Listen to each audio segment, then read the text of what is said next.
नमस्कार, आप देख रहे हैं मेंढर न्यूज डायरी और मैं हूं आपके साथ राही कपूर। आइए शुरुआत करते हैं आज के मुख्य बुलेटिन की।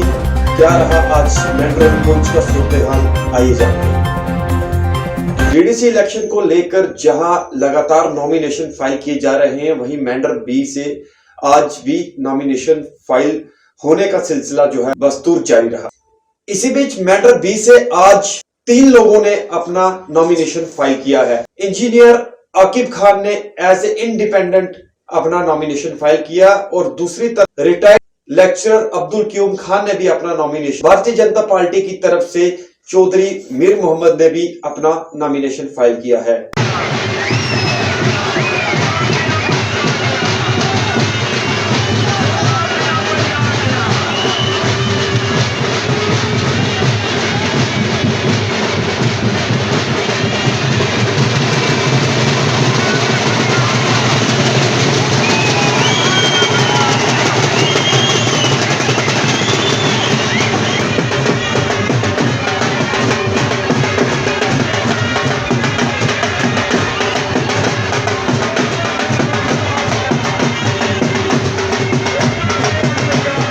सर, हमारा मकसद यही है वोट डेवलपमेंट का।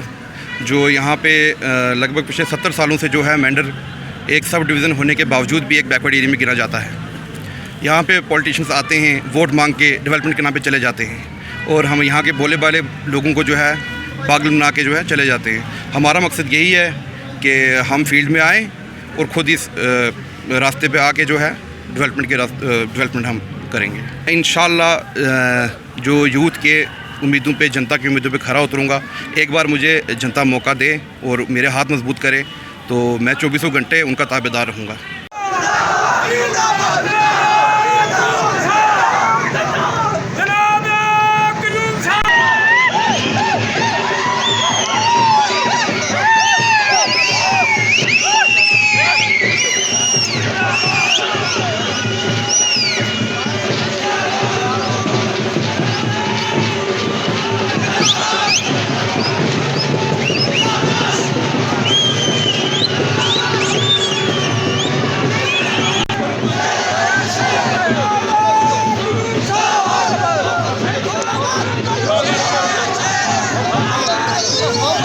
बहुत बहुत शुक्रिया राय साहब, बड़ी अच्छी बात और मेरे दिल की बात आपने कही कि मैं एक उस्ताद रहा हूँ और मेरा 14 साल का एक्सपीरियंस आपके इसी स्कूल में है और मेरी डीलिंग जो है, मेरा सारा सिस्टम जो है, मेरे लोगों को, आप भाइयों को सबको पता है। उसी वजह से शायद मुझे यही कुछ मुझ में कोई अच्छी बात लगी कि मेरी कॉन्स्टिट्यूंसी के जितने भी सरपंच और पंचेस हजरात और अहम शख्सियात थी, उन्होंने मुझे इस चीज़ के लिए इस फील्ड में उतारा है और मैं कोशिश करूंगा कि जिस तरह से मैंने इस स्कूल में रह के, आपके अपने डिपार्टमेंट में रह के आपके बच्चों की खिदमत की, अपने समाज की खिदमत की, आपकी खिदमत की, तो मैं चाहता हूं कि मेरी ये खिदमत अब मैं कुछ वक्त जो है अपने समाज को, अपने बरादरी को, अपनी कंस्टिट्यूंसी को, अपने हर तबका, हर ज़ात पात के इंसान को दूं। मेरा इसमें कोई रंग, नस्ल, ज़ात पात, भेदभाव का कोई सिस्टम नहीं है। तो मैं माशाल्लाह चाहता हूँ कि अल्लाह तबारक ताला जो है मुझे हर इंसान के साथ इंसाफ और हक़ की बात करने की तौफीक फरमाए। तो जिस तरह इन्होंने मुझे, जिन उम्मीदों के साथ इन्होंने मुझे फील्ड में उतारा है, मैं उन उम्मीदों पर पूरा उतरने की कोशिश करूँगा। मौका देती है, मेरे लोगों का कॉपरेशन मेरे साथ रहा, अल्लाह ने मुझे कामयाबी जो है वो नसीब फरमाई। तो मेरा बुनियादी चीज़ जो होगी वो मेरा एजुकेशन पे मेरा स्ट्रेस रहेगा। उसके बाद बाकी चीज़ें भी जो हैं वो हमारी साइड बाई साइड जो हैं वो भी हमारे फंडामेंटल राइट्स हैं। मगर मैं समझता हूँ कि सबसे अहम चीज़ जो है, एक उस्ताद होने के नाते से सबसे ज़्यादा स्ट्रेस जो है, मेरी प्रायोरिटी जो है वो मेरी एजुकेशन का सिस्टम रहेगा। मेरे प्राइमरी स्कूल रहेंगे, मेरे मिडिल स्कूल रहेंगे और मेरे समाज में भी जो मेरे छोटे मोटे जो हमारे सिस्टम हैं उनमें भी इंशाल्लाह सड़क, पानी, बिजली, ये सारा जो है ये मेरी प्रायोरिटी रहेगी। मगर बुनियादी चीज़ जो रहेगी, जिस पर मेरा फोकस ज़्यादा रहेगा, वो मेरी एजुकेशन रहेगी।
भारतीय जनता पार्टी के से फॉर्म भरा है मैंने खिदमत करनी है लोगों की, और इसलिए मैं इलेक्शन लड़ रहा हूँ। ये सभी लोग मेरे साथ हैं, मैं इनकी खिदमत करने के लिए तैयार हूँ। भारतीय जनता पार्टी आप लोगों को क्या मैसेज देना चाहेंगे आप? जी, मैसेज क्या देना चाहेंगे लोगों को? लोगों को मैसेज देंगे कि हमारी जमात अच्छी है, काम कर रही है, और आप सब हमारे साथ जुड़ो और काम करेंगे हम। बहुत अच्छा। मेंढर के लोअर सलवा इलाके से आज लोगों ने वीडियो ऑफिस मेंढर में आके अपना प्रदर्शन किया है। लोगों का साफ तौर पर कहना है कि ये प्रोटेस्ट हम इसलिए कर रहे हैं, हमारे एरिया से पोलिंग स्टेशन को कहीं और शिफ्ट किया है। प्रोटेस्ट को लीड कर रहे थे शौकत अहमद चौधरी, जो कि सरपंच हैं। क्या कहना है शौकत चौधरी का, आइए सुनते हैं उनकी जुबानी। इस समय हम मौजूद हैं वीडियो ऑफिस मेंढर में, जहां पर आप मेरे पीछे देख सकते हो ये कुछ इलाके के लोअर सलवा के जो लोग यहां पर आए हुए हैं। साथ में हमारे सरपंच साहब शौकत साहब यहां पर मौजूद हैं। आपको बता दें कि लगातार जिस तरीके से डीडीसी इलेक्शन का माहौल चल रहा है, आज इन लोगों का एक विरोध दर्ज कर रहे हैं यहां पर आके। उसका मुख्य कारण ये रीज़न ये है कि इनकी वार्ड जो है कुछ पोलिंग स्टेशन को एक जगह से दूसरी जगह शिफ्ट किया गया है।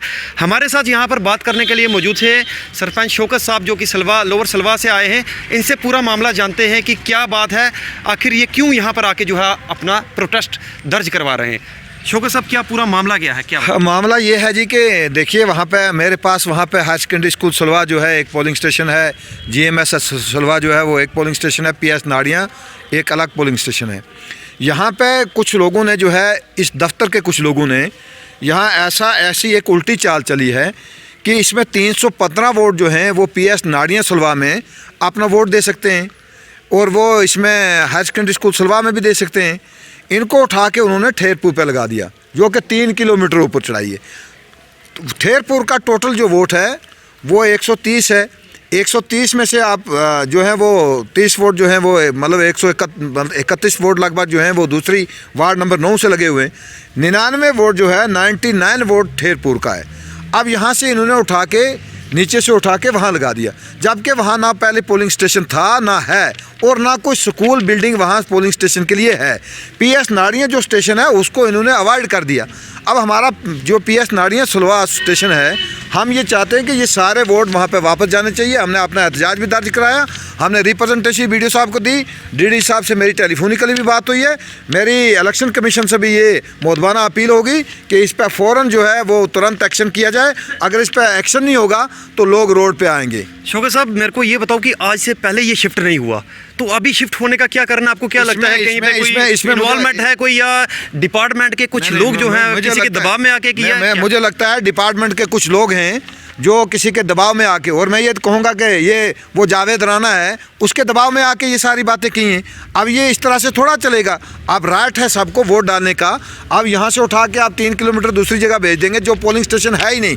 नया पोलिंग स्टेशन हमें 90 वोट पर नया पोलिंग स्टेशन बनाना है। उस तरह से मेरी एक वार्ड में 350 वोट हैं, तो फिर वहाँ भी पोलिंग स्टेशन बनने चाहिए ना। हम इसके विरोध में हैं कि ये काम हम नहीं होने देंगे, और ना ये होगा। ये सारे लोग मेरे साथ जो हैं उन वार्डों से जो हैं मेरे पंच आए हुए हैं।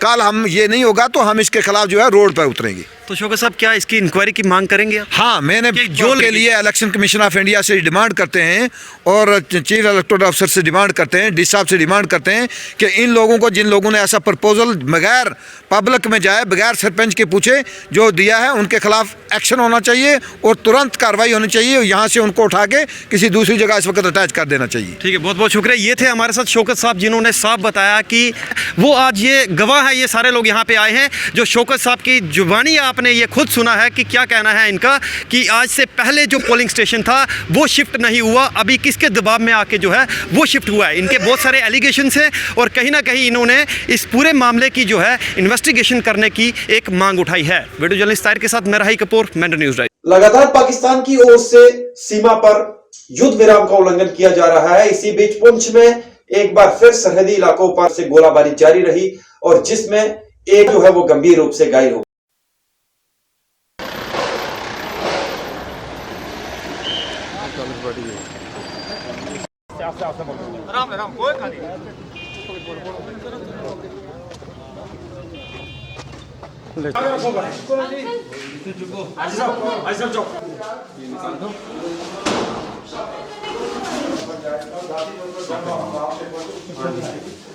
पाकिस्तान की जानिब से वक्तन फ़वक्तन जो है सरहदों पे गोलाबारी जो है वो हो रही है। पिछले काफ़ी अरसे से जो है वो लगातार सीज़ फायर की वायोलेशंस हो रही हैं, जिनमें कहीं शहरी जो है वो जाँ बहक भी हो चुके हैं। और आज फिर आपने देखा कि पाकिस्तान ने एक और बुज़दिलाना कोशिश की है, जिसमें हमारा कस्बा का रहने वाला एक शख्स जो है वो मोहम्मद रशीद, जिनकी उम्र तकरीबन 50 साल से ज़ायद है, ज़ख्मी भी हुए हैं।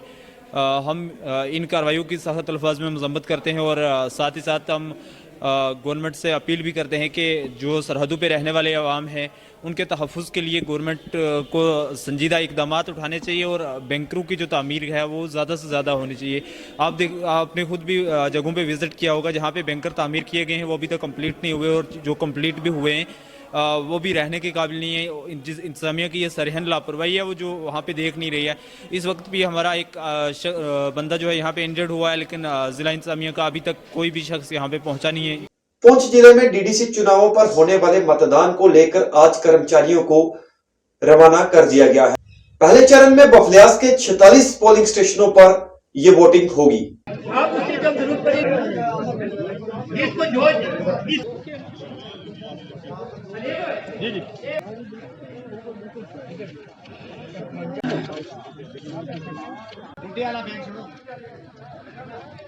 केक दो, केक ठीक है ना? वो नहीं, केक ना दो, केक नहीं देना।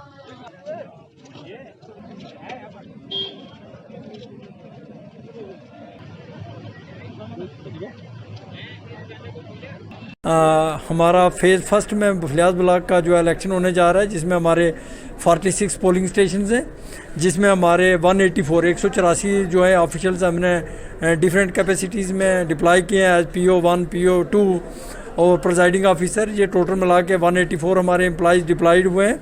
और यहाँ पर जो इलेक्शन होने जा रहा है ये कोई 23,382 वोटर्स, नंबर ऑफ़ वोटर्स हैं, जिसमें से हमारे मेल जो हैं वो 12,332 हैं और फीमेल 11,050 लोग हैं। तो हमारा इन स्टेशन में से कोई भी हाइपर सेंसिटिव या सेंसिटिव स्टेशन नहीं है। तो वहाँ एम्प्लॉइज़ के लिए रहने के लिए हमने GRS को हदायत दे दी है, इनको रात को आराम से रखा जाएगा। कल सुबह 7 बजे से पोलिंग स्टार्ट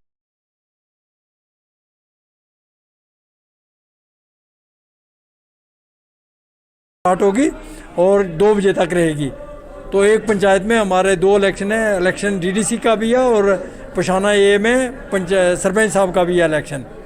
तो वहाँ पर भी हमने ऑफिशियल से डिप्लाई कर दिए। हमारी सब पार्टियाँ इस वक्त रवाना हो चुकी हैं।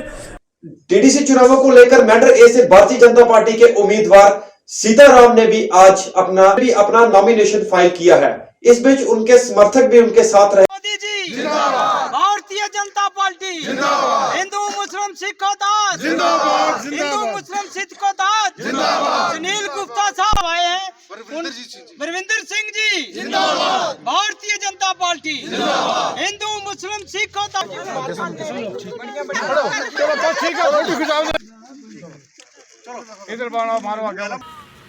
तो हमारे नरेंद्र मोदी जी हैं, उन्होंने DDC के पहले इधर इलेक्शन कराए हैं,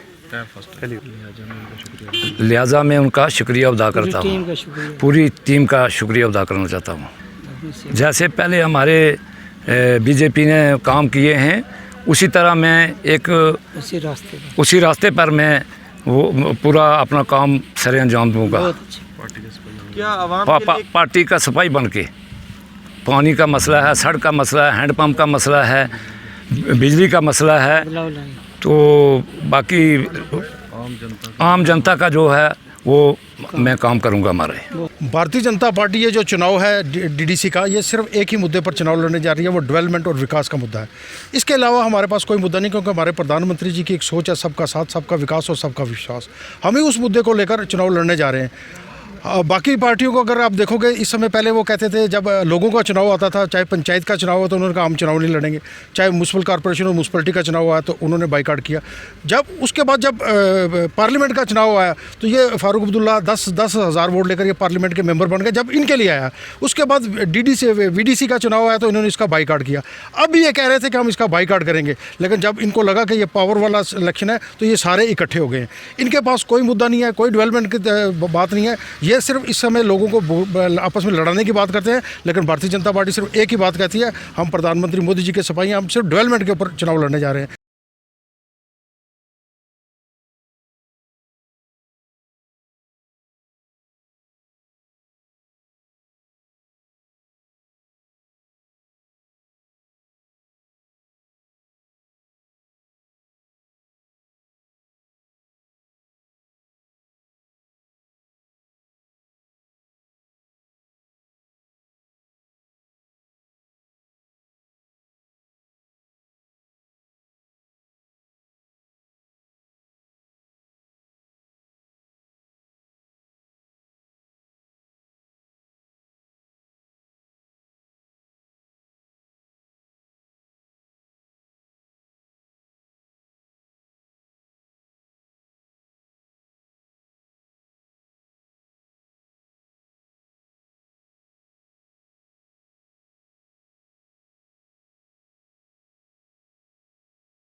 ये थी आज की खास खबरें और जल्द ही हम कल एक बार फिर बुलेटिन लेके आपके साथ हाजिर होंगे। तब तक के लिए मुझे और मेरी टीम को दीजिए इजाजत। नमस्कार, आदाब, सत श्री अकाल। आप देखते रहिए मेट्रो न्यूज डायरी और हमारा चैनल YouTube पर जरूर सब्सक्राइब करें।